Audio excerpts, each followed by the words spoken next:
Up next, we have an amazing speaker for the night. Our guest speaker, Yasmin Mogahed. She writes for the In Focus newspaper. She also writes some other blogs for Mogahed Web. And yeah, without further ado, I'd like to welcome Yasmin Mogahed.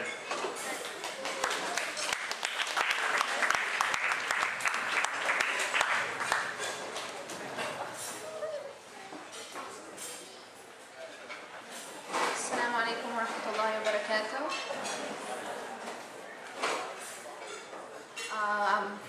أعوذ بالله من الشيطان الرجيم. بسم الله الرحمن الرحيم، والصلاة والسلام على رسول الله وعلى آله وصحبه أجمعين. من يهده الله فلا مضل له ومن يضلل فلا هادي له، وأشهد أن لا إله إلا الله وحده لا شريك له، وأشهد أن محمدا عبده ورسوله. رب اشرح لي صدري ويسر لي أمري واحلل عقدة من لساني يفقهوا قولي.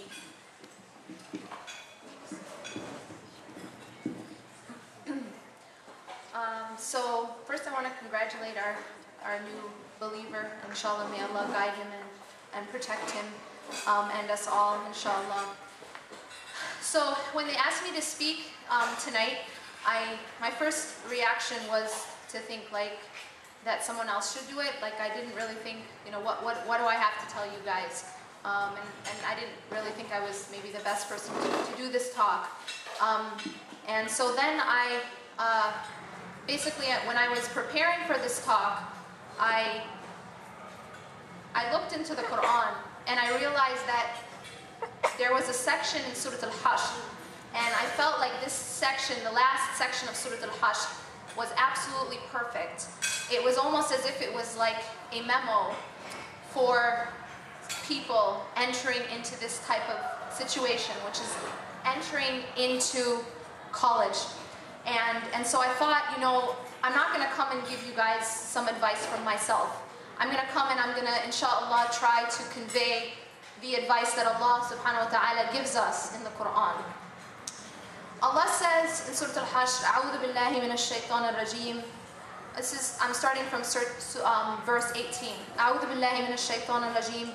يا أيها الذين آمنوا اتقوا الله ولتنظر نفس ما قدمت لغد واتقوا الله إن الله خبير بما تعملون. Now in the Quran, Allah addresses different people. So sometimes Allah will address the believers and He'll say, Ya ayyuhal ladina amanu. And sometimes Allah addresses humanity in general when He says, Ya ayyuhal insan, just mankind. And sometimes Allah addresses the kuffar.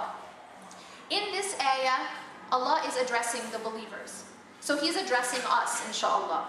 And Allah is saying, O you who believe, ittaqullah. Have taqwa of Allah.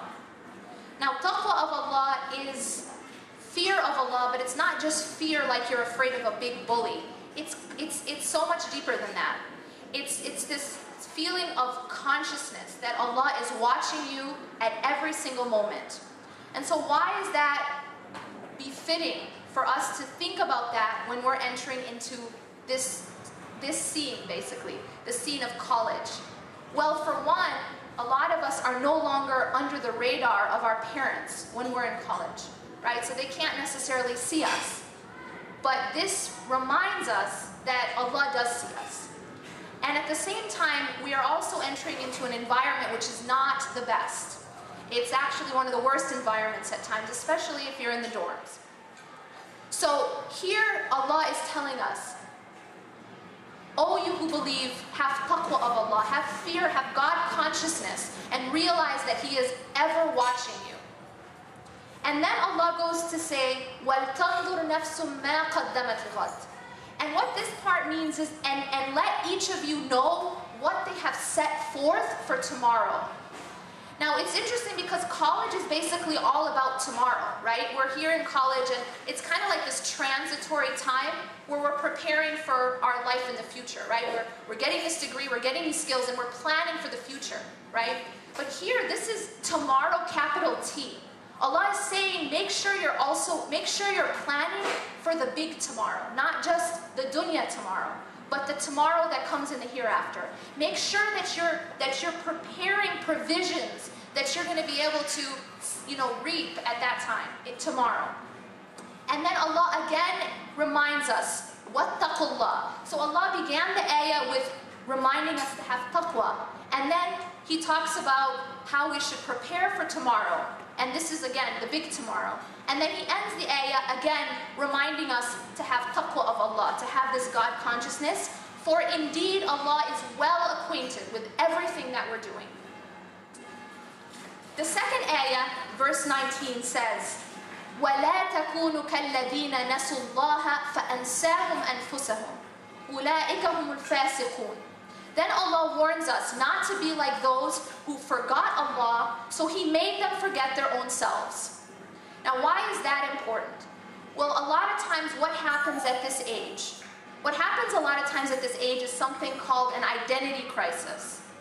You get to a point, where there's all these different cultures you're dealing with. You're pulled in one direction by your parents. You're pulled in another direction by the culture that we live in. And a lot of times we get to a point where we have an identity crisis. We don't really know who we are. Allah is saying here, do not be like those people who forgot Allah and He made them forget their own selves.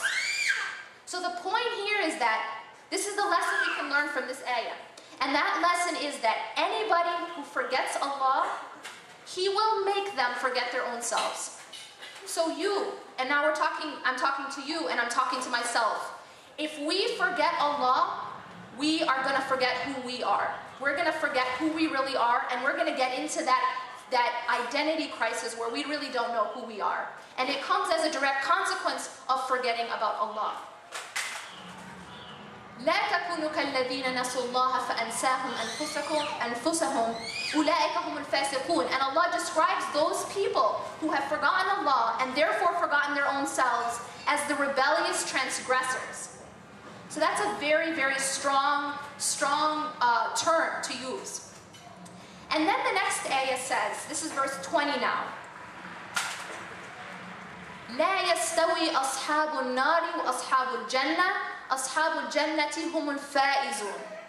Okay, this ayah is extremely deep. In this ayah, Allah is saying that the companions of the fire and the companions of Jannah are not equal. Now, why is that important? Well, since the time we're young, we always want to fit in, right? I mean, that's just like this natural feeling. We want to fit in. We don't want to be different, right? Well, Allah is telling us here that the companions of the hellfire and the companions of Jannah are not equal. They are not the same. And therefore, if we do not want to be among the companions of the hellfire, then we should be different. We should be different. And that brings me to a really important point, and that has to do with the company that we keep. Why is it so important to get involved in the Muslim students on campus? Why is it so important to keep good company? Well, there are a lot of reasons. There's an ayah in the Quran where it talks about the people in Jahannam. And it says that on that day, on the day of judgment, one of the things that they're going to say is, oh, I wish that I had not taken so-and-so as a friend. So that's going to be one of the things that people are going to regret, is that they took particular types of company, that they had certain people who were their friends. That's what they're going to go back and regret. And there's a hadith that the Prophet ﷺ says that good company is like going into a perfume shop. You know, if you go into a perfume shop like Bath and Body Works or something, you go in there and even if you don't buy anything, you know, you leave and you smell good because you like have samples and stuff and you put it all over yourself. And then you leave, you smell good, right? So the point here is that even if good company, even if you just being around them makes you better. And then the Prophet ﷺ says that bad company is like a blacksmith, where you go in and even if you don't get, like burnt, well, you're still going to leave with this nasty smell in your clothes. And so this is the example that the Prophet ﷺ gives us about the good company versus the bad company. And then Allah says, Allah says what's translated as, and keep yourself patiently with those who call on their Rabb, morning and afternoon, seeking His face, and let not your eyes overlook them. So Allah here is advising, and He's addressing the Prophet ﷺ, but addressing all of us, and saying, stay with those people who are looking to please their Rabb. Stay with those people and don't overlook those people.